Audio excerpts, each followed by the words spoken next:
Hi there, welcome back to Issues in Popular Music Culture. This week's lecture we're talking about is music and race, particularly thinking about race in relation to popular music culture.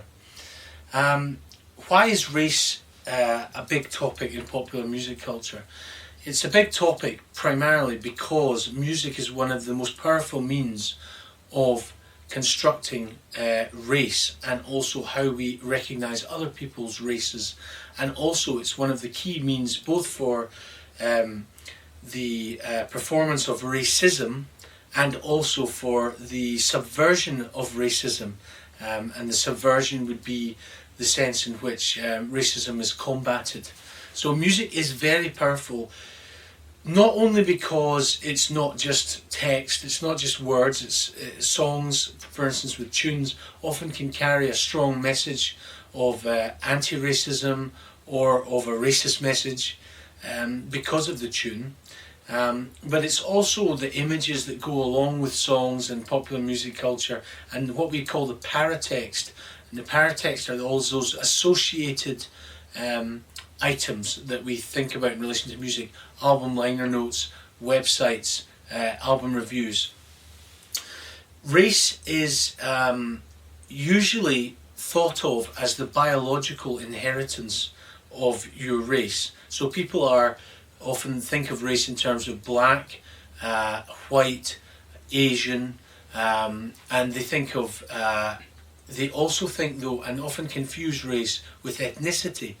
Ethnicity, the easiest way to think about these simply is that race is usually biologically inherited, and ethnicity is something that you learn from your social and cultural context that you live in, from your family, from your community. In the United Kingdom, there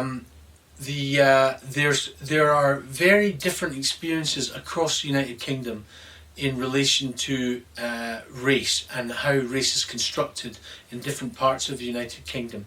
And of course, similarly, one of the important things about race is that it serves as a really important category, not just for organising musical genres, but also for identifying and recognising people and racial stereotypes in music. And of course, similarly, the very important work of subverting or combating racism, which music does very well. So in the United Kingdom, it's not very useful, or elsewhere as well, to think about and talk about simply black music, for instance, or white music, because if we think about the context in which music is made today, Caribbean, British, black music would be a very different experience to, say, for instance, African British black music. And similarly, to talk about something that was of like white music would be almost nonsensical, in the sense that there are so many different genres associated and races associated under that category. So it's important because we have to understand how popular music culture constructs race and also ethnicity, which is often confused with race. But particularly important to the study of race in music is understanding racism. Now, racism is the denigration or the construction of difference of a particular person or group based upon their racial characteristics alone. And we have a long histories in music of racist songs and racist music, and there's also, thankfully, a long history of anti-racist music and subverting these problems in society, the problems of racism. So when we think about the musical context in which we hear it, you can think about densely constructed race in music, so through lyrics, through images, through the text, through the musical sound, in genres such as hip-hop and rap. But it's interesting to note that blackness is always constructed in a more densely way. It's more densely constructed than whiteness.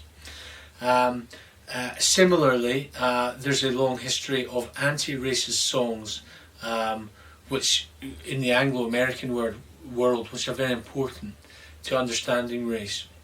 So, race is crucially important because it actually serves to organise music and to construct our own identities, no matter which race we identify with. But it's important to understand that it usually works in tandem with other key social categories like ethnicity and gender and age and class.